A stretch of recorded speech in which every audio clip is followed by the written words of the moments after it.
नमस्कार साथियों, कैसे हैं आप सभी लोग? उम्मीद करता हूँ आप सब लोग बहुत अच्छे होंगे और आप लोगों की पढ़ाई भी बहुत अच्छे ढंग से आगे बढ़ रही होगी। साथियों, आप सभी लोगों का एक बार फिर से बहुत-बहुत स्वागत है मध्यकालीन भारतीय इतिहास की सीरीज़ में, मिडाइवल इंडियन हिस्ट्री की सीरीज़ में, जहाँ पिछली क्लास में हमने ज़हीरुद्दीन मोहम्मद बाबर के बारे में पढ़ा था। उम्मीद है कि वो लेक्चर आपने बहुत अच्छे से कंप्लीट किया होगा। उससे संबंधित वस्तुनिष्ठ प्रश्न भी आपने लगाए होंगे और आज का क्लास शुरू होने से पहले उसको रिकॉल भी किया होगा। बार बार एक ही बात मैं आपसे कहता हूँ कि जितना आप रिवीजन करेंगे उतना ही ज़्यादा बेनिफिट आपको इस एग्जाम में मिलेगा, इस परीक्षा में मिलेगा। आज का लेक्चर बहुत छोटा सा होगा, 20-25 मिनट का लेक्चर होगा हुमायूं के बारे में, क्योंकि हुमायूं के बारे में बहुत सारी बातें नहीं है करने के लिए।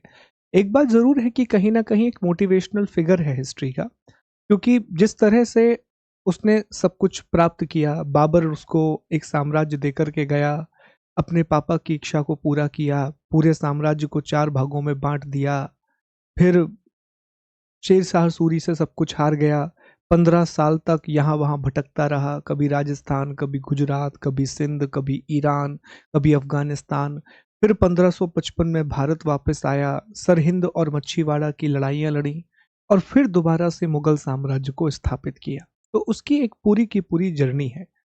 हुमायूं को पढ़ना इसलिए जरूरी है कि अगर आप हुमायूं को नहीं पढ़ोगे तो आपको अगला लेक्चर, जो कि शेर शाह सूरी का लेक्चर होगा, वो बिल्कुल भी समझ में नहीं आएगा। तो शेर शाह सूरी के जो युद्ध है वो बेसिकली अधिकांश युद्ध उसके हुमायूं के साथ ही हुए हैं। तो जब हुमायूं को पढ़ेंगे तो वो टॉपिक हमारा ऑटोमेटिकली कवर हो जाएगा, वो टॉपिक हमारा बहुत अच्छे से कंप्लीट हो जाएगा प्यारे दोस्तों। ठीक है, तो चलिए पढ़ते हैं हुमायूं के बारे में। सबसे पहले एक सामान्य परिचय पढ़ेंगे। सामान्य परिचय पढ़ाने के बाद एक नई चीज हम इस लेक्चर में करेंगे, टाइमलाइन। ये पूरा टाइमलाइन हम आपको बताएंगे कि कैसे हुमायूं की शुरुआत हुई और कैसे उसका अंत हुआ। फिर हम चर्चा करेंगे प्रमुख अभियानों की। फिर वो 15 साल तक भटकता रहा, हम उसके बारे में चर्चा करेंगे। भारत वापस आया, भारत वापस आने के बाद उसने 2 लड़ाइयाँ लड़ी। वो लड़ाइयाँ कौन सी थी, हुमायूं ने क्या क्या काम किए, ये टॉपिक कंप्लीट करेंगे और हुमायूं भी पूरी तरह से कंप्लीट हो जाएगा इस सेशन में। ठीक है, तो सबसे पहले हम एक बेसिक तरीके से शुरुआत करते हैं, बेसिक चर्चा करते हैं कि देखिए, बाबर के 4 बेटे थे। बाबर के 4 बेटे थे। एक का नाम था हुमायूं, जो कि सबसे बड़ा बेटा था। फिर कामरान एक बेटा था, एक अस्करी और एक और बेटा था हिंदाल। ये 4 बेटे थे। जब बाबर की मौत हुई, जब बाबर की मौत होती है 1530 में, तो बाबर हुमायूं से एक बात कहता है कि ये जो राज्य है, अपने राज्य का सभी भाइयों में बराबर विभाजन कर देना। तो ये ऐसा ही करता है। हुमायूं अपने पास दिल्ली वाला इलाका रखता है, बाकी एक हिस्सा हिंदाल को, एक हिस्सा अस्कनी को, एक हिस्सा कामरान को, और इवन यहाँ तक इसका एक चचेरा भाई था मिर्जा, उसको भी बदशां वाला इलाका दे देता है। तो अपने पिता की आज्ञा का पालन किया और यही उसकी सबसे बड़ी गलती थी।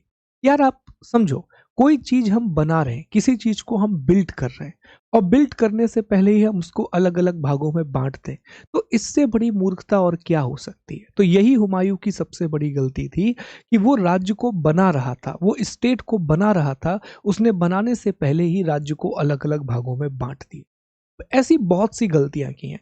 जब भी हम हुमायूं के फेलियर्स के बारे में पढ़ोगे ना, तो एक उसका चरित्र कि बेतहाशा अफीम का शौकीन, नशे का बहुत शौकीन, डिसीजन मेकिंग बहुत बुरी, तो इन सब में हम हुमायूं का जिक्र करते हैं, इन सभी में हम हुमायूं की बात करते हैं। तो 4 बेटे थे उसके, हुमायूं, कामरान, अस्करी और हिंदल। हुमायूं सबसे बड़ा बेटा था और हुमायूं ही बाबर का उत्तराधिकारी बना था। तो आइए बेसिक्स जानते हैं हुमायूं के बारे में, फिर हम चर्चा करेंगे। तो हुमायूं का जो जन्म है वो 6 मार्च 1508 को काबुल में हुआ था। पिता का नाम बाबर, माता का नाम माहम अनगा, जो कि शिया मत की थी। हुमायूं की माता भी शिया थी और अकबर की माता भी शिया होंगी। इसके शिक्षक थे नसरुद्दीन रुहल्ला और मौलाना इलियास। ये दोनों ईरान के थे, अफगानिस्तान या मध्य एशिया के थे। इन दोनों को बुलाया था बाबर ने पढ़ाने के लिए। बाबर ने बदख्शां का गवर्नर नियुक्त किया था। अफगानिस्तान में बदख्शां नाम की एक जगह है, वहां का गवर्नर नियुक्त किया था। तो हुमायूं की जो सबसे पहली राजनीतिक पदवी थी, हुमायूं का जो पहला पॉलिटिकल पोस्ट था, वो बदख्शां का गवर्नर ही था साथियों। ठीक है। इसका राज्य अभिषेक दिसंबर 1530 में आगरा में किया गया। जब मौत हो जाती है बाबर की मौत के बाद हुमायूं का राज्य अभिषेक 1530 में आगरा में किया जाता है। एक छोटी सी कहानी भी है कि मुगल काल का पहला षड्यंत्र यहीं पर हुआ। मुगल काल का पहला दरबारी षड्यंत्र यहीं पर हुआ। देखिए, मुगल काल में मुगलों का पहला प्रधानमंत्री था मीर खलीफा, जिसे निजाम उद्दीन के नाम से भी जाना जाता है। तो निजाम उद्दीन चाहता नहीं था कि हुमायूं अगला सुल्तान, अगला बादशाह बने, तो वो षड्यंत्र भी करता है। हालांकि हुमायूं इस षड्यंत्र को बहुत आसानी से खत्म कर देता है। पर यहीं से एक सवाल बना हुआ है कि हुमायूं के शासक बनने से पहले किसने हुमायूं के खिलाफ षड्यंत्र किया था? तो हुमायूं के शासक बनने से पहले मुगल साम्राज्य के पहले वजीर निजाम उद्दीन के द्वारा षड्यंत्र किया गया था। साम्राज्य का विभाजन इसने 4 भागों में कर दिया, जो इसकी बहुत बड़ी गलती थी। खुद अपने पास दिल्ली और आगरा वाला इलाका रखा। कामरान को काबुल और कांधार का इलाका, ये कामरान के पास चला गया। अस्करी को संभल वाला इलाका दिया। हिंदाल को अलवर और मेवाड़ वाला इलाका दिया। और चचेरे भाई सुलेमान मिर्जा को बदख्शां वाला इलाका दिया। यही इसकी सबसे बड़ी गलती थी, क्योंकि इसके ये जो भाई है ना, कामरान, हिंदाल, अस्करी, ये कभी इसको चैन से नहीं जीने देंगे। हमेशा इसकी नाक में दम करके रखेंगे। शुरुआत में इसकी सहायता करेंगे, लेकिन बाद में एक एक भाई इसका विरोधी होते चला जाएगा और बहुत ज्यादा विरोध किया जाएगा। तो बेसिक क्या याद रखना है? पहला पॉइंट याद रखना है आपको, जन्म कहाँ पर हुआ था? काबुल में। पिता का नाम क्या था? बाबर। माता का नाम क्या था? माहम अनगा। कितने भाई थे? 4 भाई थे, हुमायूं, हिंदाल, अस्करी, कामरान। हुमायूं को आगरा दिल्ली वाला इलाका मिला, कामरान को काबुल और कांधार वाला इलाका, अस्करी को संभल वाला इलाका, हिंदल को अलवर और मेवाड़ वाला इलाका मिला, जो इसकी सबसे बड़ी गलती थी। अब इसकी टाइमलाइन को आप समझिए कि टाइमलाइन किस तरीके से आगे बढ़ती है। तो 29 दिसंबर 1530, कुछ किताबों में 30 दिसंबर भी लिखा हुआ है, तो परेशान नहीं होना है। इसका राज्य अभिषेक होता है। राज्य अभिषेक कहां पर हुआ? आगरा में। षड्यंत्र किसने किया था? प्रधानमंत्री निजाम अजीम के द्वारा षड्यंत्र किया गया था। हुमायूं के अभियान कैंपेन्स ऑफ हुमायूं में 1530 में कालिंजर का अभियान किया, चंदेल राजा प्रताप रुद्रदेव के खिलाफ। 1532 में दोहरिया का अभियान किया, यूपी बाराबंकी में। 1532 में चुनार का पहला घेरा डाला, उत्तर प्रदेश में, शेर शाह सूरी के खिलाफ। 1535 से 1536 में गुजरात में बहादुर शाह के पीछे ये भागा और बहादुर शाह अंततः मर जाता है और गुजरात का क्षेत्र भी अंततः मुगलों को मिल जाता है। तो 1530 में कालिंजर का अभियान, 1532 में दोहरिया का अभियान अफगानों के खिलाफ, 1532 में शेर शाह सूरी, उस समय इसे शेर खान कहा जाता था, चुनार का पहला घेरा। 1535-36 में गुजरात में बहादुर शाह के पीछे गया और बहादुर शाह तो इतनी जगह भटका है ना, मेवाड़, गुजरात, बहुत जगह भटका है वो आदमी। फिर दूसरा, शेर शाह के साथ संघर्ष कैसा रहा, यही प्रमुख है। तो 1532 में चुनार का पहला घेरा, 1533 में दीन पनाह नाम का नगर इसने बसाया था, दिल्ली के पास दीन पनाह नगर बसाया। उस दीन पनाह नगर में शेर मंडल नाम का पुस्तकालय था। उसी शेर मंडल पुस्तकालय की सीढ़ियों से गिर करके हुमायूं की मृत्यु होती है। 1537 में चुनार का दूसरा घेरा, चुनार एक जगह है उत्तर प्रदेश में। 1538 में शेर शाह सूरी ने बंगाल को जीत लिया, फिर इसने बंगाल पर अटैक किया और बंगाल को वापस से हुमायूं ने कैप्चर कर लिया, लेकिन तब तक बंगाल का पूरा राजकोष खाली हो चुका था। फिर 26 जून 1539, यहां से सवाल बनता है, चौसा का युद्ध, ये बक्सर में हुआ, इसमें हुमायूं की हार होती है। और 17 मई 1540 बिलग्राम या कन्नौज का युद्ध, इसमें भी हुमायूं की हार होती है और हुमायूं देश छोड़ करके भाग जाता है और 15 सालों तक यहां वहां भटकता रहता है साथियों। फिर 15 मई 1555 को मच्छीवाड़ा की लड़ाई होती है, ये भारत वापस आता है। 22 जून 1555 को सरहिंद की लड़ाई होती है, दोबारा से दिल्ली और आगरा पर इसका अधिकार हो जाता है। और 24 जनवरी 1556 को दीनपनाह नगर में सीढ़ियों से गिरने की वजह से इसकी मृत्यु हो जाती है। ऑल्दो मैं आपको आने वाले 10-15 मिनट में थोड़ा थोड़ा और डिटेल में पढ़ाने वाला हूं, पर ये स्लाइड अगर आपने याद रख ली तो आपका काम बन जाएगा। और इसमें भी शेर शाह सूरी के साथ संघर्ष, मच्छीवाड़ा की लड़ाई, सरहिंद की लड़ाई, दीन पनाह नगर में उसकी मृत्यु, बस यही बातें हैं, यहीं से सवाल पूछे जाते हैं साथियों। ठीक है, चलिए अब एक एक करके कुछ बातें पढ़ लेते हैं। तो ये शुरुआत के अभियान है। इसमें सिर्फ एक चीज है कि कालिंजर अभियान 1530 में, ये बांदा उत्तर प्रदेश बुंदेलखंड वाला इलाका है, राजा प्रताप रुद्रदेव बादशाह के रूप में ये इसका पहला अभियान था। बादशाह के रूप में हुमायूं का पहला कैंपेन था। दोहरिया ये उत्तर प्रदेश बाराबंकी नाम की जगह है, गोमती नदी के किनारे। ये महमूद खान लोदी के खिलाफ अभियान किया था और गंगा और घाघरा का क्षेत्र इसने जीत लिया और उसको मुगलों के अधीन ला दिया। गुजरात का अभियान 1536 और 37 में, यहाँ का शासक बहादुर शाह था। बहादुर शाह ने अफगानों को शरण दे दी। हिंदाल और अस्करी ने तातर खान को हराया था साथियों। चित्तौड़ से रानी कर्णावती, विक्रमादित्य की मां, ने हुमायूं को राखी और कंगन भेजकर आग्रह किया कि वो बहादुर शाह से एक बहन की रक्षा करे। हुमायूं ने राखी स्वीकार कर ली, मगर बहादुर शाह से अभियान नहीं किया। 8 मार्च 1535 को चित्तौड़ पर बहादुर शाह आक्रमण करता है।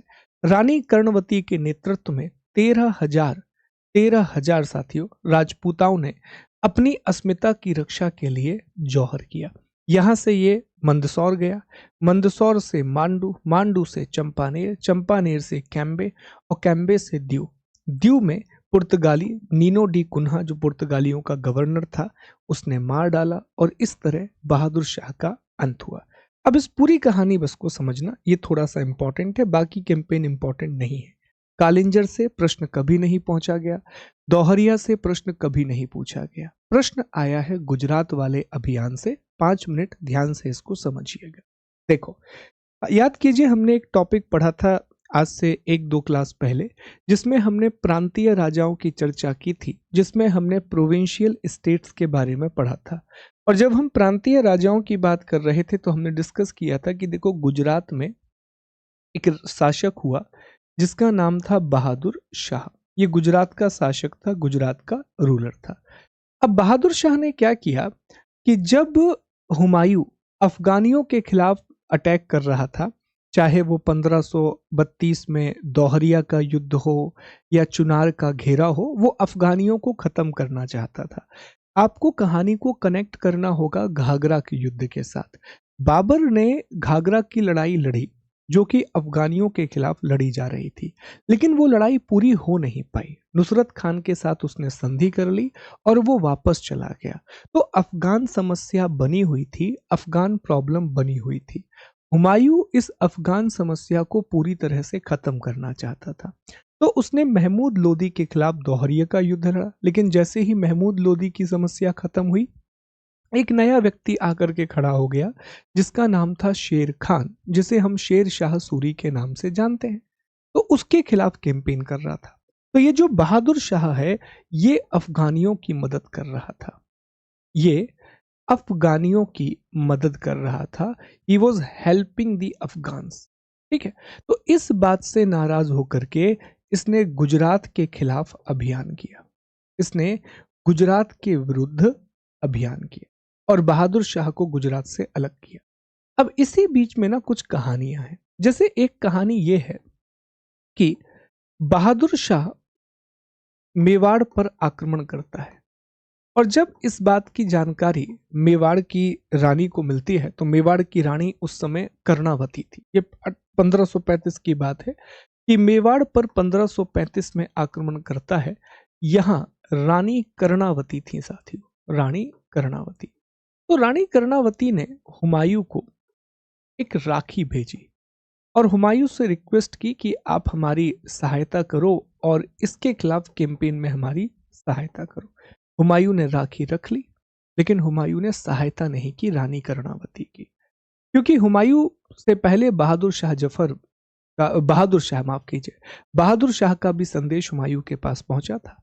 और उसमें बहादुर शाह कहता है कि देखिए हम तो एक ही धर्म के हैं, और धर्म का वास्ता दे करके उसने हुमायूं को रोक लिया। तो रानी कर्णावती की राखी तो स्वीकार की, पर उसकी रक्षा नहीं की। बहादुर शाह ने मेवाड़ पर आक्रमण किया, और कहा जाता है कि रानी कर्णावती के साथ लगभग 13,000 राजपूत वीरांगनाओं ने अपनी अस्मिता की रक्षा के लिए जौहर कर ली। जौहर मतलब अग्निकुंड में सामूहिक रूप से वो कूद गई। अग्निकुंड में सामूहिक रूप से वो कूद गई। तो जौहर की हमें बहुत सारी अलग अलग गाथाएं मिलती हैं। हमने पिछली क्लास में रानी मणिमती के बारे में पढ़ा था। अलाउद्दीन खिलजी के समय हमने रानी पद्मती के बारे में पढ़ा था। तो अलग अलग जगह हमें ऐसी बहुत सारी गाथाएं मिलती हैं सर। तो ये रानी कर्णावती का नाम आता है। लेकिन इसके बाद बहादुर शाह ने फिर से अफगान को शरण देना शुरू कर दी। अब जब इस बात का पता हुमायूं को चला कि इसने दोबारा से अफगान को शरण देना शुरू किया है, वो बहादुर शाह के पीछे लग गया और बहादुर शाह अलग अलग जगह भागा। बहादुर शाह मंदसौर, जिस पर उसने अधिकार कर लिया था, मंदसौर गया, मांडू गया, हुमायूं वहां भी उसके पीछे गया, खंबात की खाड़ी गया, वहां पर भी उसके पीछे गया, और गुजरात, यहां तक उसने उसका पीछा किया। ठीक, गुजरात में जो वो इलाका है ना, दीव दीव वाला इलाका है गुजरात के पास, दीव, दमन एंड दीव वाला, यहां तक उसने पीछा किया। और दीव में अब आपको याद रखना है, दूसरी कहानी भी साथ में शुरू हो चुकी है, याद रखिएगा। 1498 में पुर्तगाली भारत आ चुके हैं, पोर्चुगीज इंडिया आ चुके हैं, और पुर्तगाली 1540 तक आते आते भारत में अच्छी खासी शक्ति बन चुके हैं। और पश्चिम तटीय क्षेत्रों पर, ये जो वेस्टर्न कोस्टल प्लेन है, यहाँ पुर्तगालियों ने अच्छा खासा अधिकार कर लिया है। तो यहाँ पुर्तगालियों के साथ ही था बहादुर शाह। पुर्तगालियों से उसका विवाद हो जाता है, और नीनो डी कुन्हा, जो उस समय पुर्तगालियों का गवर्नर था, हम पढ़ेंगे मध्यकालीन आधुनिक भारतीय इतिहास में, तो नीनो डी कुन्हा के आदेश पर बहादुर शाह को मार दिया जाता है, और इस तरह बहादुर शाह मर जाता है। तो ये गुजरात का एक कैंपेन था, इसके बारे में एक बेसिक इंफॉर्मेशन हमें होनी चाहिए। अब जो उसका प्रमुख संघर्ष होता है ना, वो शेर शाह सूरी के साथ होता है। और शेर शाह सूरी के साथ उसकी इतनी लड़ाइयां हुई, चुनार का घेरा, चुनार का दूसरा घेरा, फिर चौसा का युद्ध और बिलग्राम का युद्ध। यहीं से सवाल बनते हैं सर्वाधिक। देखो, शेर शाह सूरी के बारे में आपको बताएं तो वो एक अफगानी था। उसका मूल नाम फरीद खान था। शेर शाह सूरी का मूल नाम फरीद था। बिहार के शासक थे बहार खान लोहानी। बहार खान लोहानी ने उसको शेर खान की उपाधि दी थी, और बाद में उसने अपना नाम शेर शाह सूरी कर लिया। इसका मकबरा बिहार के सासाराम में बना हुआ है। देखो, स्टोरी बड़ी क्लियर है अफगानों की, थोड़ा सा कहानी को समझने की कोशिश कीजिएगा। तो इसका जो मूल नाम था वो फरीद खान था। कहानी कैसे शुरू होती है ये समझना होगा आपको। जब बाबर 1526 में इब्राहिम लोधी को हरा देता है, तो जितने भी अफगानी हैं वो मुख्य रूप से पूर्व की तरफ चले जाते हैं, वो बंगाल और बिहार के क्षेत्र में चले जाते हैं। वो अफगानियों का एक गढ़ बनता है, वो अफगानियों का एक बहुत इंपॉर्टेंट सेंटर बनता है, और वहां लंबे समय तक फिर अफगानियों का प्रभाव रहा। महमूद लोदी की लड़ाई, गागरा का जो युद्ध हुआ था वो भी उसी क्षेत्र में हुआ था। नुसरत खान ने भी उनकी सहायता की थी। तो यहीं पर बिहार के एक शासक थे, और उनका नाम था साथियों, जैसा आप देख पा रहे हैं, बहार खान लोहानी। तो बहार खान लोहानी के सामने एक सैनिक के रूप में शेर शाह, जिसका मूल नाम फरीद था, वो ज्वाइन करता है बहार खान लोहानी की सेना को। कहा जाता है कि एक बार कोई खेल चल रहा था, उस खेल में जो फरीद है, इसने एक शेर को हरा दिया था, एक शेर का जबड़ा इसने तोड़ दिया था। तब इसको बहार खान लोहानी ने शेर खान की उपाधि दी थी। बाद में इसने खुद शेर शाह सूरी की उपाधि धारण करी।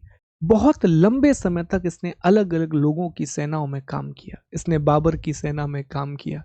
याद कीजिए, हमने पढ़ा था कि जब चंदेरी का अभियान हो रहा था, तो चंदेरी की लड़ाई में भी ये बाबर की सेना में ही शामिल था। ठीक है, तो लड़ाइयों में शामिल रहा है ये। दूसरी चीज ये है साथियों कि अफगान और मुगलों की लड़ाई ही शुरू पानीपत की लड़ाई के बाद हुई, क्योंकि अफगान हार गए थे तो वो एक बहुत लंबी लड़ाई चलती रही। शेर शाह सूरी एक बहुत बहुत ही ज्यादा योग्य व्यक्ति था, और वो हर सिचुएशन के हिसाब से अपने काम करता था, कभी भी ईगो के हिसाब से काम नहीं करता था। जैसे वो देखता कि कैसे किसी शासक को फंसाना है, उसने दोनों बार चौसा और बिलग्राम की हम लड़ाई पढ़ेंगे, दोनों बार उसने इस जगह पर हुमायूं का कैंप बनाया था जहां बाढ़ का पानी भर जाता है, जहां बाढ़ का पानी भर जाता है। चौसा के पास कर्मनाशा नदी, इन सब नदियों, तो जो दो नदियों के बीच का इलाका होता है ना, कि जहां बाढ़ का पानी भरता ही भरता है, वहां हुमायूं का डेरा रहा दोनों ही युद्ध में। तो और वो वेट करता था, बहुत वेट करता था कि जब तक पानी नहीं गिरेगा हम अटैक नहीं करेंगे, हम स्टैंड ऑफ की सिचुएशन रखेंगे, एक सेना वहां है एक सेना यहां है। इस तरह से काम होता था, इस तरीके से कैंपेन चला करते थे। फिर जैसे ही बाढ़ आई, पानी आया, सेना कैसे युद्ध लड़ पाएगी, तोपे वगैरह सब खत्म हो जाती थी। उसने चुनार, एक जगह है चुनार नाम की, ये पूर्वी भारत का प्रवेश द्वार बोला जाता है, यूपी में है। चुनार के किले को 2 बार हुमायूं ने जीतने की कोशिश की, दोनों बार जीता भी, लेकिन सब कुछ गंवाने के बाद बहुत लंबे समय तक वो उसको चुनार में उलझाए रहा। तब तक वो अपनी तैयारी करते रहा, अपनी प्रिपरेशन करते रहा शेर शाह, और हुमायूं को बाहर फंसाए रहा।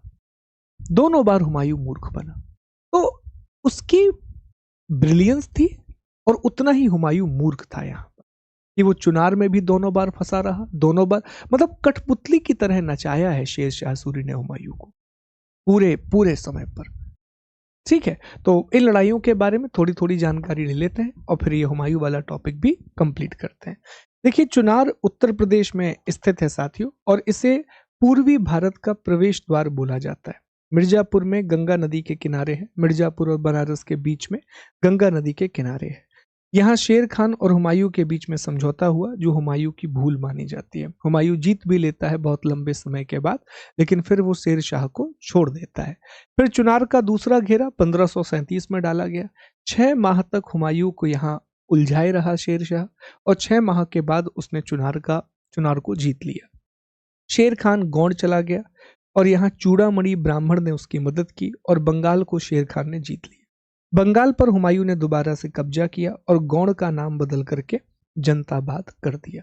फिर आता है चौसा का युद्ध। 1539 में बिहार में चौसा का युद्ध हुआ। इसमें शेर शाह जीत जाता है, और शेर खान ने इसी के बाद शेर शाह की उपाधि धारण की थी। हुमायूं नदी में कूद जाता है, और उसकी जान निजाम सक्का नाम के एक भिश्ती ने बचाई थी। निजाम सक्का नाम के एक व्यक्ति ने उसकी जान बचाई। बाद में इसी निजाम सक्का को एक दिन का बादशाह बनाता है, और इसके सम्मान में चमड़े के सिक्के भी जारी करता है। तो ये प्रश्न पूछा जाता है कि किसे मुगल साम्राज्य में एक दिन का बादशाह बनाया गया था, तो याद रखिएगा निजाम सक्का को एक दिन का बादशाह बनाया गया था साथियों। ठीक है, बिलग्राम का युद्ध होता है। शेर खान ने आगरा और दिल्ली को जीत लिया, और इस तरह से हुमायूं भारत से बाहर चला गया, और 15 सालों तक वो बाहर भटकता रहा। प्रश्न बहुत ही सिंपल आते हैं। एक निजाम सक्का से प्रश्न पूछा गया, चुनार से प्रश्न पूछा गया, बिलग्राम का युद्ध किसके बीच में हुआ, चौसा का युद्ध किसके बीच में हुआ, यही प्रश्न पूछे जाते हैं। तो परेशान नहीं होना है आपको।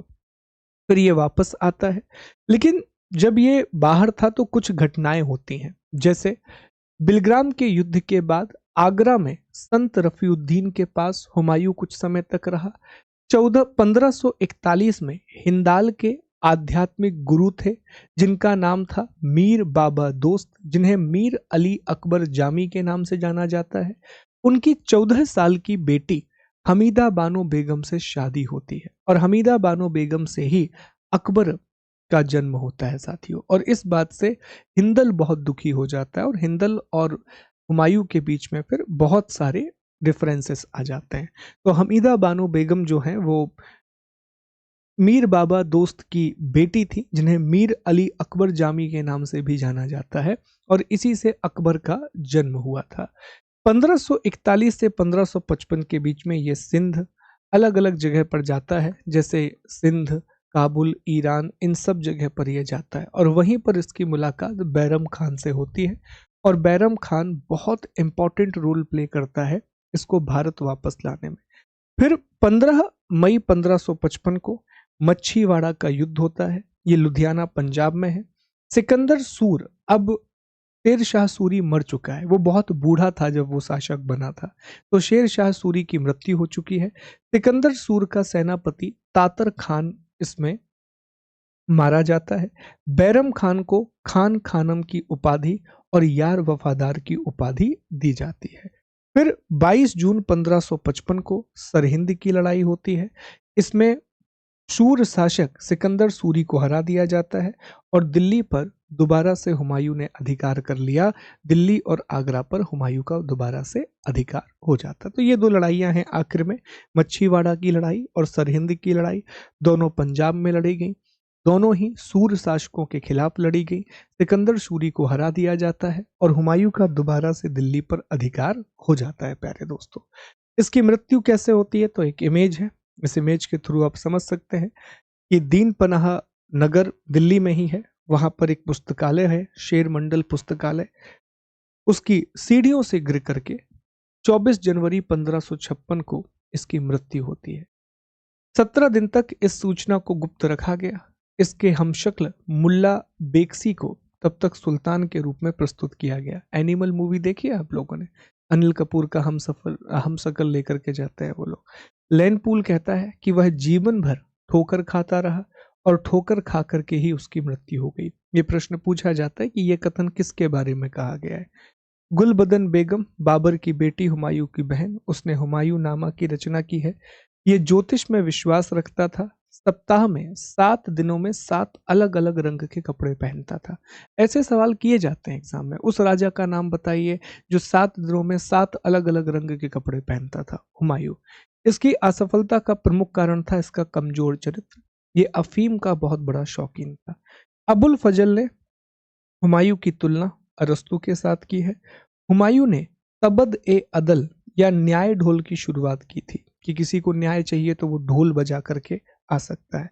दिल्ली में हरम की औरतों के लिए मीना बाजार शुरू किया था। तो मीना बाजार की शुरुआत जो है वो हुमायूं के द्वारा ही की गई थी।